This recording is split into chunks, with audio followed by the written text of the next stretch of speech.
Welcome to the podcast. It's Pat and Stu and Jeffy, and today for Mr. Glenn Beck, who returns from vacation next week. We talk a little bit about abortion here in the first hour. There's been another church defaced by graffiti, and it comes to the pro-choice side of the argument. The back and forth here is it's telling, because one side is just not telling the truth on it. Right. They change their terms, they change their words, they talk about everything but the thing they want. And that is pretty revealing, that the thing that they want is maybe not all that appetizing. Hour two is something that everybody seemed pretty passionate about, the robocalls that we get on our cell phones all the time. Absolutely obnoxious. Yes. But could they be curtailed? It's possible. The FCC might allow phone companies to stop those calls so that we won't have to be bothered by them anymore. It'd be awesome. In a way, it's actually a removal of a restriction on business, too. Because right now, the phone companies can't prevent them. And then you'd say, well, now you can prevent them. So maybe there's a free market argument for this after all. Hopefully, yes. Also, we have Elizabeth Warren and her new spending proposals, which are going to bankrupt the entire society. But don't worry, she's just going to raise taxes on the rich. You don't have to worry about it. And a bizarre moment with Ben Carson. Who, we'll play the audio of it. I don't even know what to say about that anymore. I mean, It's been a strange journey with Ben. It has. Mm-hmm. It has. It's all coming up on today's podcast. The fusion of entertainment and enlightenment. This is the Glenn Beck Program. Today it's Pat and Stu for Glenn. And the Glenn Beck Program is Stu returns. Woo! How was your time off? Good? Oh, it was fantastic, Pat. Yeah, all right, good. Mm-hmm. Yourself? How was your day off?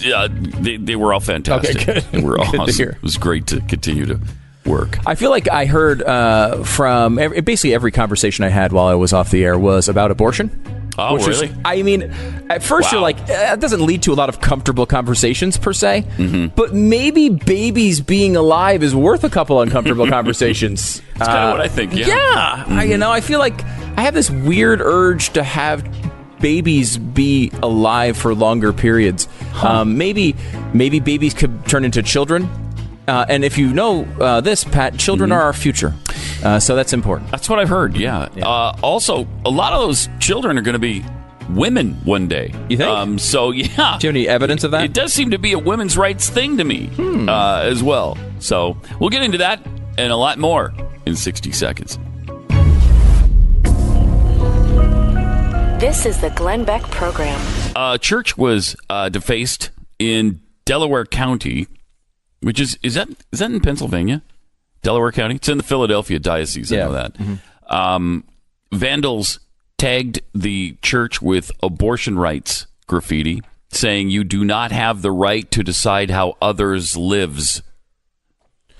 That is a fair point. I've been trying to figure out when others lives for many years, and you don't have the right to decide now. We know that. Now, I can decide out for myself, but I can't put onto others when others lives. Right. And that is, I think, the distinction they're looking for in the graffiti.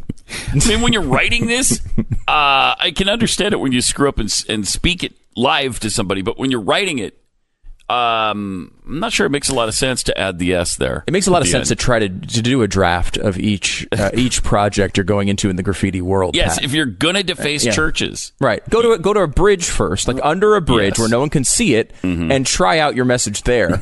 See how it looks. Take a couple steps back. Turn your iPhone flashlight on it. Make sure it looks right. Then go to the church to deface it. The church, right? How many times have we seen white supremacists screw up a swastika on a church, and then look, it's just embarrassing. If you're gonna put a swastika on a religious establishment, it's important to understand which ways the lines go. How do you expect people to join your terrorist group? Exactly. When you can't even spell live. I honestly think half of these church burnings are just because they screwed up the graffiti and then they were embarrassed about it and just burned the church down. Just burn it down. Screw it. That's really embarrassing. I don't have science behind that one, but I think that might be to blame. But I think you might be onto something. Even at the churches now, we're being attacked for believing in life. And, it seems like life is something that would be okay to believe in. The babies should be born. It'd be okay with most people. And apparently that's not the case in the United States in the year 2019. It's not okay that you believe in life and want babies to live. Yeah, it was really interesting being off for a few days and talking outside of these walls, because here we've talked about the life issue for a very long time, and I'm sure you know that if you listen. But it's interesting how that's breaking through as far as the conversation outside now. I think it's one of the big political topics right now, which usually means something bad. Usually at the end of the day, when a normal political conversation turns into the conversation you're having outside in normal person-to-person interaction, a lot of times what it turns into is a nonstop politics. Good example of this is the trade issue. Like for years and years and years, it was unions and Democrats saying we need tariffs and restrictions on trade, and Republicans saying we don't need tariffs and we don't want restrictions on trade, we want free trade. And that was sort of the wonky sort of think tank debate that went on for a really, really long time. And then Donald Trump has come out, and he's obviously much more friendly to tariffs and trade restrictions. And now it just turned into teams. You see the same people who were arguing unions and we absolutely need these tariffs. We got to stop this free trade stuff. That's all this crazy voodoo economics and all the stuff that's going on the other side. And then now it's like, well, it's just become people who like Trump back him on it, and people who don't like Trump attack him on it. It's just people have just switched sides. And I think when you define, especially with someone like Trump, who's so good at like taking an issue and owning it, he just is so he has such an ability to be able to just dominate a conversation. And people, you see it on cable news all the time. They can't agree with anything he says, no matter what it is, even if it's a position they've held for 50 years. They can't agree with him. Right. So it just turns into this team thing. And I'm afraid at some level that's happening with abortion here, where, again, like if you look at the polling on abortion, this third trimester abortion, which has been the general focus of this debate, is 84-14 against. The American people despise third-term abortion. They always have. Everyone knows it's a horrific, horrific thing. 84% of Americans don't agree on the sky being blue. Yeah. We're really almost that's an nothing. Incredible number of people to agree. There's almost nothing in our political debate that is so universal. You could almost say that's unanimous. That's every right-thinking person in America believes that late-term abortion isn't right. And that's not, Governor Northam, after they're born, they'll make a decision on whether you keep them alive. It's not even 5 minutes before birth. It's third trimester. So you're talking, month 7. You're like, month 7. That's way earlier than the types of things that Democratic candidates are involved in. And think about this for a second. You have something that's unpopular with, to the level of 84%. And the Democrats have pulled out 24 candidates, and not one of them will say that that's wrong. Not one of them. That's staggering. Staggering. I mean, there is an argument to be made, and people who are pro-choice do make it, in that essentially it's a slippery slope, right? And there's somewhat of an equivalency with like the Second Amendment argument. Like, there probably is some sort of common sense restriction on guns that Republicans could get on board on. Every once in a while you see like background checks, and it polls really well. However, most people who really care about the Second Amendment are like, look, I don't want those things because I know what you're doing. You're going to ask for 1 inch, you're going to take a mile, and then you'll take 10 miles, and then you'll take the entire globe. Now. And we're seeing it right now. You're seeing with Beto O'Rourke came out against all semi-automatic weapons. Yeah. Like, these are things that are way beyond what they said they were asking for in the common sense realm just a few months ago. So as a Second Amendment guy, and I'm not a huge gun guy, but I'm a huge Second Amendment guy, I am, and I know you're the same way, I don't want to give 1 inch on any of this stuff because they're coming for all of it. So maybe that's the same thing with some people on the abortion argument. They think they're going to come for first trimester abortions, so they defend to the death 5 minutes before, birth abortions. Defend to the death being pretty appropriate here. It's so incredibly unpopular. Second trimester abortions are also incredibly unpopular. I think it's a 37-point gap to the negative on second trimester on abortions. Whether they should be allowed. Right. They should. Yeah. Everyone says second and third trimester abortions should be illegal. The only one that polls well is the first trimester. It's the first trimester, and it's slightly positive. However, again, like Republicans in general, and Alabama is an exception here, as they were going after basically 6 weeks or so. Most Republican states are asking for 20-week abortion bans. That's the typical Republican position. Interestingly, though, this week there was a poll that said 55% of Americans are in favor of the heartbeat bills. That's not. I mean, that's amazing surprise, too. Yeah, really.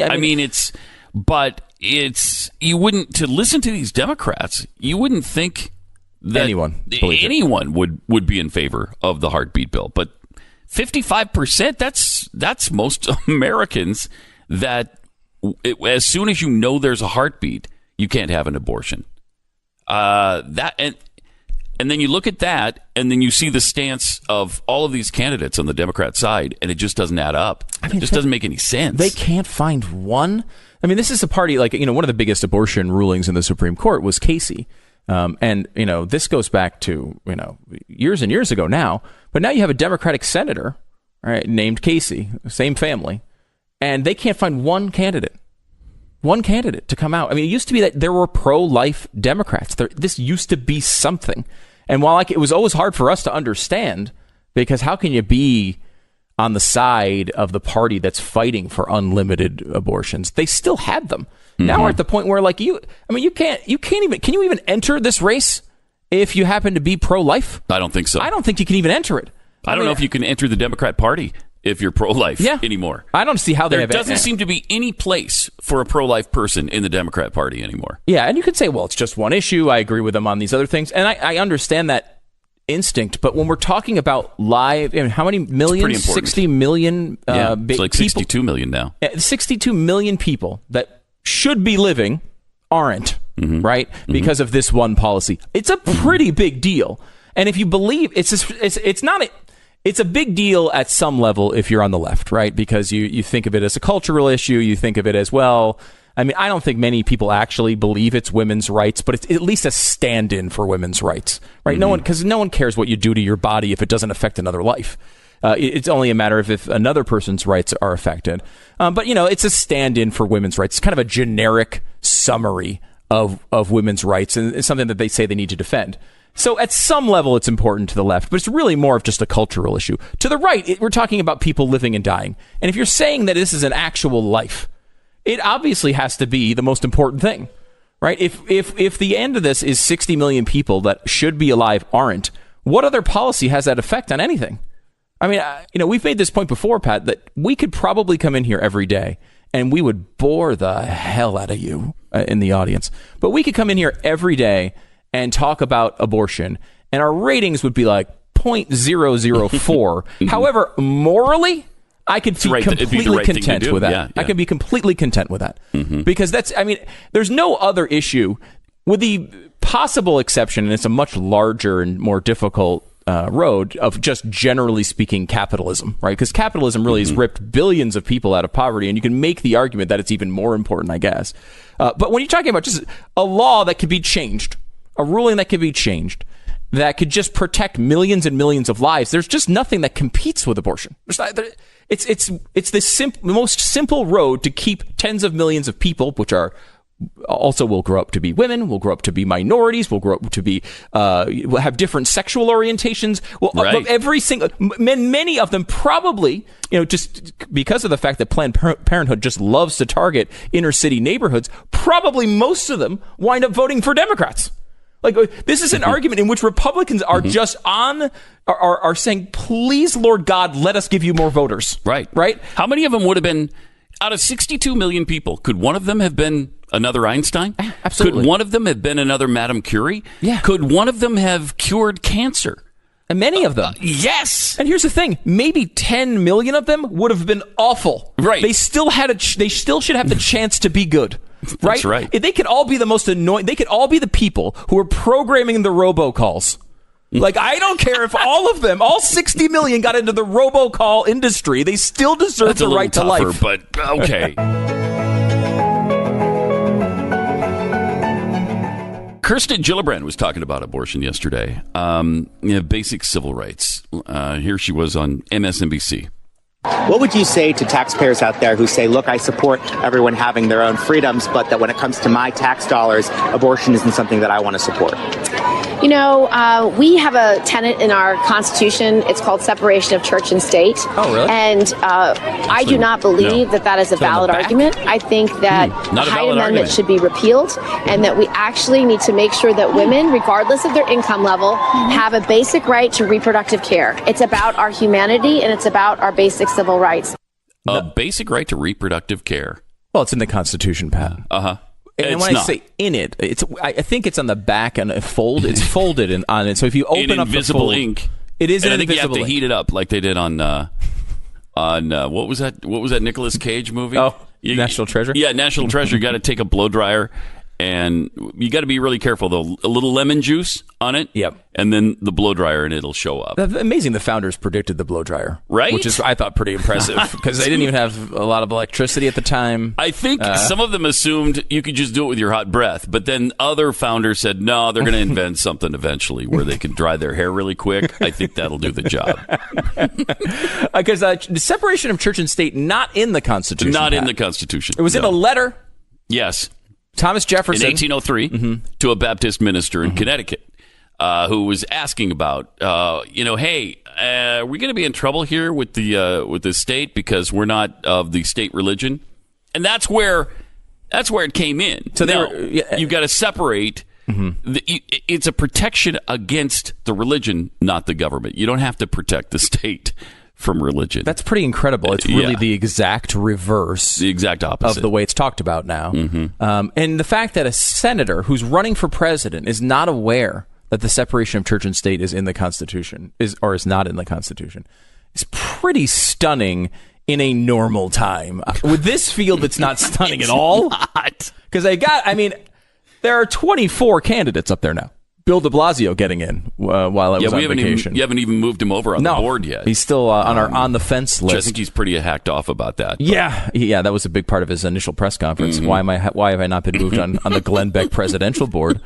But the fact that she doesn't even know that, and then you realize when people on the left talk about abortion, you just realize they're just saying things that don't make any sense, right? Like this sort of prenatal, like reproductive health care concept. Like, there's a reason you have to make up a fake term for it. We all know it's not reproductive health care. That is not what an abortion is. Reproductive health care might mean making sure you have the right nutrients and vitamins. If you have there's an issue with, morning sickness, reproductive health care. Absolutely. Postpartum depression, reproductive health care. I'm willing to go to any of those. I mean, that makes sense.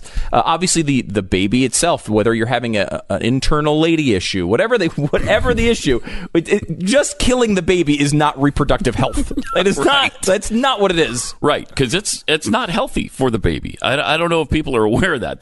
That's not health care when you're killing someone. No. I mean, just like assisted suicide comes around, and it's like, well, should people be able to kill themselves? We made the point. It's very difficult to prevent them to. Right. It's really like you can make all the laws you want saying you don't kill yourself. What are you going to do afterwards? You fine the guy? You're going to give him a ticket after they're dead? Like, generally speaking, it's difficult to stop people from killing themselves. But the reproductive health care, having a doctor come in and keep you out of pain with certain drugs, all that can be defined as health care. Actually killing the patient cannot be defined as health care. Like, that's just not healthcare. It's not. Ending lives is not healthcare. It's not what it is. It's something else. And you might like it, but it's still not healthcare. And they just say reproductive healthcare. They say women's rights because these are stand-ins for the terrible thing that they're arguing for. Also, prenatal care is not something that Planned Parenthood even does. No. They don't even do prenatal health care. No. They don't do the cancer screenings. They don't do breast cancer screenings. They can refer you to get one, which is really helpful. But they don't do mammograms, and we hear that all the time. Well, you're cutting off people's ability to get a mammogram. They don't even do them. You can't even get one there. No. And it's like Planned Parenthood is the only place on earth that does health care, which they don't really do at all. Yeah. And now it's the opposite. They've put in people's minds that that's the only place anybody can get it done. Yeah. It's like, I always make this argument with people who bring up the healthcare thing. If you ever go to a KFC and Taco Bell, You know, they're combined there. There's KFC and Taco Bell. Mm-hmm. Well, and I love, I'm a big Taco Bell guy. Let's say I'm against KFC and I love Taco Bell. Well, if they separated them into two restaurants, I would just go to the Taco Bell one, right? So if you're Planned Parenthood, just separate all your wonderful healthcare things from abortion and see how much people protest. I'll give you a news, not at all. They're not going to say one freaking word about the Taco Bell side of that. They're just going to protest the KFC side of it. And that is the thing. It's like if you stopped doing abortions, you get all the funding that every other women's health care clinic gets. It's just about that. And we all know for you, it's just about that as well.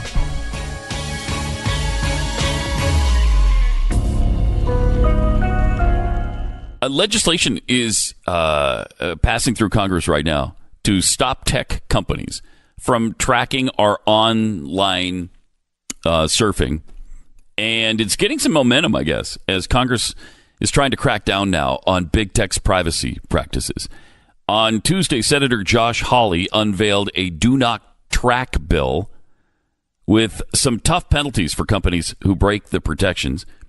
And that revives a debate over whether users should be allowed to opt out of the tracking and data collection. I think you should be allowed to opt out. In fact, you should have to opt into it.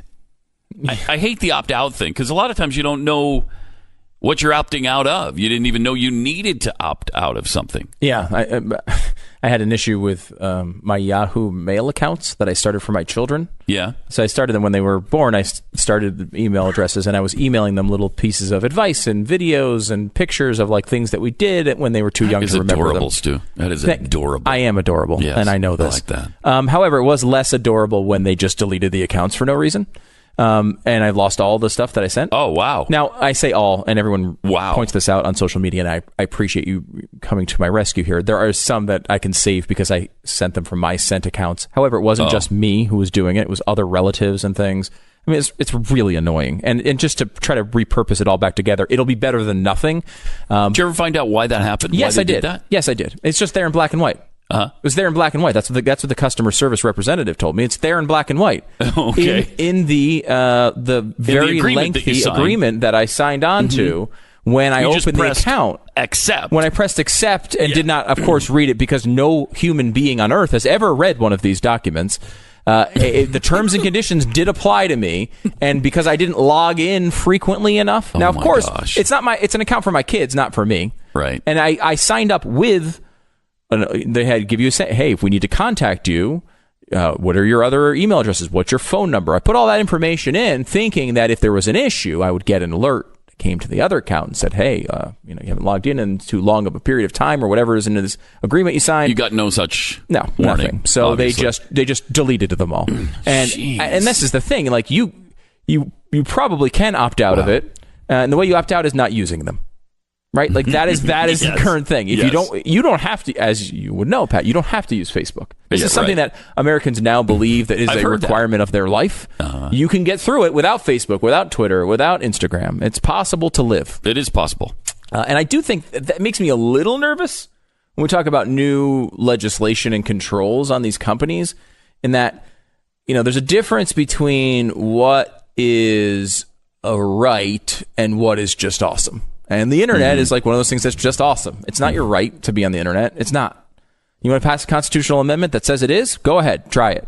You might even get it through. I mean, I think probably Republicans and Democrats would probably agree that access to the internet in some way should be a right. Maybe they would be able to get that through. But for right now, a company can essentially say, if you want to do business with us, you live by our rules, and we're going to track you. And that's the reason why this service is free. Like, it's almost like they should say, if you want to pay $9.95 a month for Facebook, then we won't track you at all. And that actually might be a place that makes sense in the middle. Because, I wouldn't pay $9.95 for Facebook because I don't care about it. However, if I did care about it, I might do that to avoid the tracking. I might say, you know what, fine, I'll pay $9.95 a month and don't track me. Problem is, so many other things are tracking you anyway, And I understand. So I understand this approach. I mean, Google, right? Doesn't Google keep track of virtually everything we do online? Yeah, I mean, if you use their browser, I know. I love that because people are like, "Well, I'm able to block this because I'm using." They're using Google's. I don't use any Google. Glenn used to say this. I don't use any Google products. I don't use any Gmail or any of that. I don't use Google Maps. None of it because I know I don't want Google tracking me. What browser do you use? Chrome. How do you search? Google. But in fact, I don't even call it search. I call it Googling. And really, what are you going to search with? Lycos? Ask Jeeves. It's always Ask Jeeves, man. I mean, here's a nice guy who promises never to track you. He's a butler. Jeeves doesn't care about where you're going online. He's just a nice guy. He's not trying to sell you a bunch of stuff. Yeah. And I will say, before you do it, DuckDuckGo is another thing that will search for you and apparently not track you. However, if you're using it on Chrome, you may have an issue, right? Yes. But yes, DuckDuckGo is the big one, the privacy-based search engine that a lot of people will point to, and it does seem to work actually pretty well. It's not like Ask Jeeves, which I'm sure is great. There's still no search engine really that can compete with Google, right? Even Bing or Bing or whatever that is. Yeah. I mean, Bing, I've tried it a few times, and it's not... Well, yeah. It's just not Google. And are you really that excited about being tracked by Microsoft instead of Google? Like, it's that really get you... That doesn't get me hot. I'll say that. And so, it's like you want someone, you have to almost go with a privacy-based one that's doing it just for that. And even then, you're still getting tracked at some level by somebody else, your IP company. It's funny because they've been talking about the way these things develop, and so many of them are able to skate through all of these rules. Yeah. I mean, as the technology develops, it's developed so quickly, they can't keep up with all of the rules. Now, that's a good reason why it's been so great. That's why the internet has been so great. They haven't been victimized by the business regulation that every other business. It's been largely left alone. Yeah. It's kind of the wild, wild west still. And the negatives do exist. The tracking's there. There are some negatives to that. But overall, I don't think it's a pretty good experience. Yeah. And maybe, because these are private companies, maybe I shouldn't want the government to get involved in cracking down on their tracking. But I do want them to. It's just one of those things that's annoying enough. It is. To just want anyway. And the other thing I want is for them to stop the robocalls on my cell phone. It used to be that your cell phone, I thought, was like sacrosanct in that regard, that they couldn't call your cell phone. And I think that's when it cost you money when people call you, when they called. But that doesn't seem to be the case anymore. So that opened up the floodgates of robocalls and spammers and scammers. And they're the FCC is about to allow the phone companies to not complete those calls, which would be fantastic. Now, will some dolphins get caught up in that tuna net where some people that want to complete a call to you are not able to? I'm sure that'll happen. Yeah, there's like debt collectors. They're all upset about this. Well, we gotta get a hold of our debtors and bother them. Well, okay, but maybe you shouldn't be placing that many calls at a time that the software thinks you're a spammer. I don't know. Maybe leave people alone a little bit. Well, how am I going to collect my debt? I don't know, but I want the spam to stop. I don't know how to fix it for the debt collectors, but I want in fact, I got a couple examples that I've had just recently on my cell phone, and they do leave messages. If you don't answer, they'll leave you messages. And sometimes it's in Chinese. Have you ever gotten the calls, the spammers in Chinese? I have not had that. No. I get these all the time, though. Oh, my gosh. I get them something about a warranty they want to give me for my car. You get that one all the time? The warranty people drive me out of my mind. I'm not going to fall for this. But I know. But, of course, this is the type of thing that they don't need a person who's listening to talk radio to fall for it. They need the person who barely knows how to press buttons on their phone to fall for it. The person who's 75 or 80 and doesn't really understand the how it works with spam and scam calls. Yeah. And when you get this kind of call, sometimes it can be scary to people. And once it gets expired after that, you will be taken under custody by the local police. Can you believe that? They were going to take me under custody. Oh, my gosh. By the local police. In my area, in my local area, they were those police. Now, they didn't bother to tell you what area that was. They didn't tell me what, because you know it. You're local, so you know the local area. I know which police office which department is going to come after me. Right. I know. As there are 4 serious allegations pressed on your name at this moment. Oh my gosh! 4 serious allegations pressed on my name. How many allegations do you have pressed on your name? I would assume it's not 4. It's not 4. It's got to be 1 or 2. Maybe pressed against my name. I've conducted so much illegal activity that there's 4 allegations pressed on my name. Gosh. So we would request you to get back to us. Well, yeah. So that we can discuss about this case We're going to before discuss taking about any legal action against you. Oh, that's nice. The Scary. number to reach us is 518-615-7980. I only encourage everyone to call that number. Only everyone. They're going to repeat it, so if you missed it the first time. Okay, good. 518-615.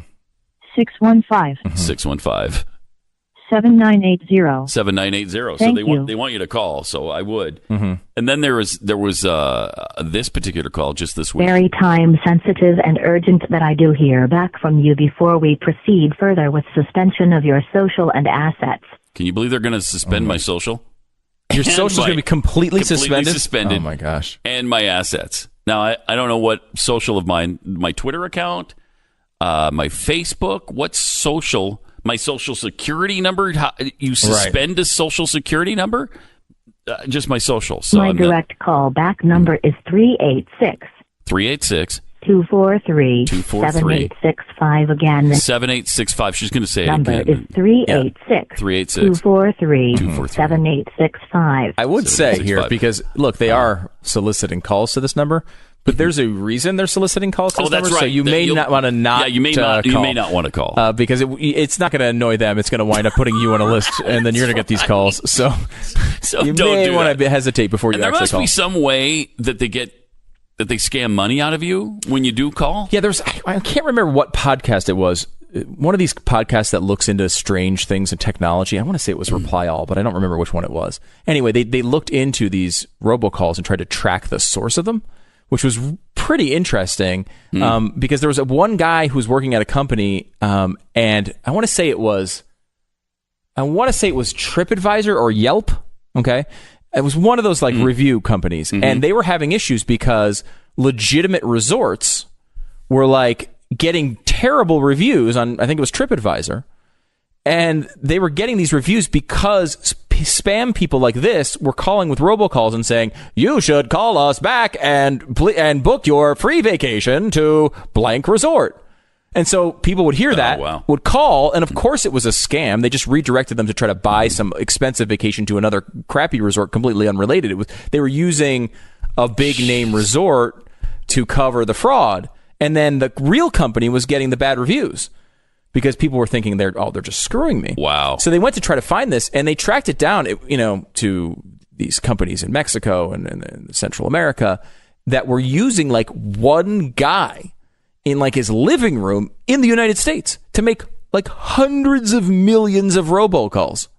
Wow. And, the guy wound up getting in a lot of trouble because he did violate all sorts of laws and seemingly just acted. His excuse was essentially, I didn't really know. Sorry, no, that doesn't know. work with me. No. Is he on death row? No, I don't think he is. He didn't get the death penalty? He did. I don't think he got the death penalty. That's for wrong. it. Almost. That's just wrong. It was close. It's just wrong. People hate those things, man. Oh.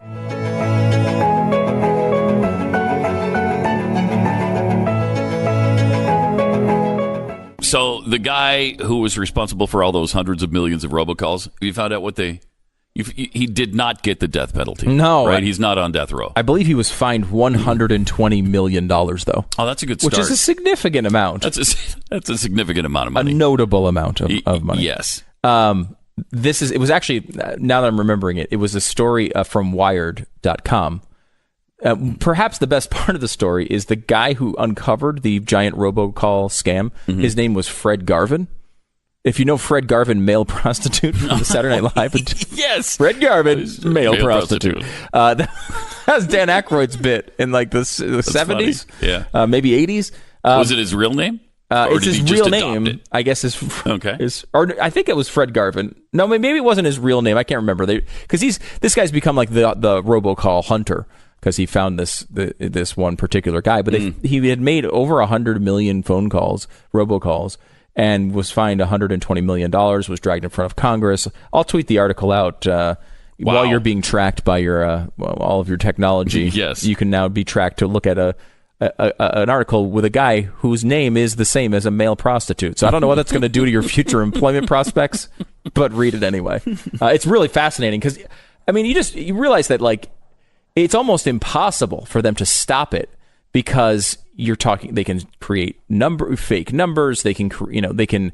Yeah, they roll over. I mean, as soon as you block one call, it just rolls over to the next number. Yeah, and the way they had to do it was the guy signed up for like as many shady lists as he could with his cell phone, and then hoped he would get robocalls and started recording the robocalls so that he could try to track them, because it could give you legitimate numbers you can call, which then forwards you to some offshore, phone bank where they don't even know necessarily where the call came from. They don't know that you were told that you were going to get some Marriott resort. They just know sell them this timeshare, right? Like it's like there's all these disconnected pieces. Not everyone knows which part is which. The guy at the end of the road might not even know if what he's selling is real or not, and they might not even be in the country. So how do you even track it down? It's just it's one of these things that I think like it feels good for legislators to try to come up with a rule to stop it, because it's so freaking annoying. Yes, it is. At the end of the day, though, are they going to be able to stop someone in, Bangladesh from making phone calls? So many of them are overseas. Yeah. So many of them are out of the country. And you can tell when they say things like... And once it gets expired after that, you will be taken under custody by the... You'll be taken under custody. local police. By local as there police. are 4 serious allegations pressed on your name. This... When they say things like there are going to be 4 serious allegations pressed on your name, they're probably not English speakers. So it's coming from somewhere else. It's funny, though. And you can disregard it. They say that, the whole scam when it comes to the Nigerian prince situation. And if you're in the middle of a negotiation with a Nigerian prince, maybe yours is real. I don't know. Usually, though, the Nigerian prince did not just fall out of power and have $100 billion he wants to split with you. Really? Yeah, it's usually not the way it works.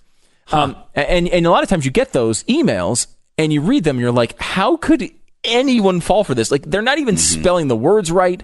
They're not in the right order. I get the idea that like he's supposed to be a Nigerian prince, so maybe he wouldn't have perfect English. But you get the thing of like, if you're going to make a multi-million-dollar transaction with someone you've never met, perhaps they should know the language a little bit. Perhaps. Yeah. And so you think, why can't they even take the time to spell the words right? Why can't they even take the time to understand the language well enough? And there's a very specific reason why they do that, is because anyone with any sense is not going to fall for this.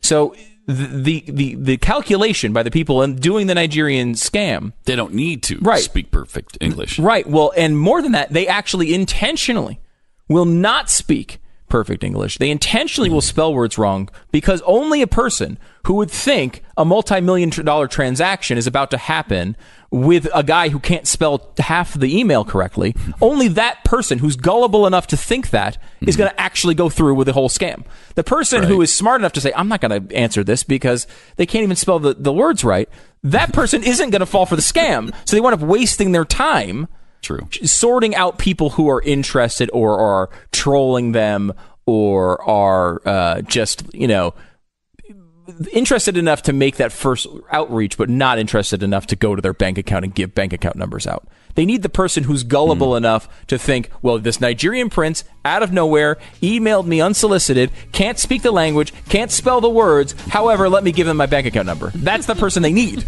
because that person is the person who's going through with the whole thing. And it's fascinating because I think a lot of that happens with these robocalls too. They're so bad. But if you hear someone saying you're about to get arrested by local police, or excuse me, you're under, what was it? Let's see. It's, and once it gets expired after that, you will be taken under custody. Taken under custody. If you take it under custody, yeah, maybe those are the people that actually fall for it.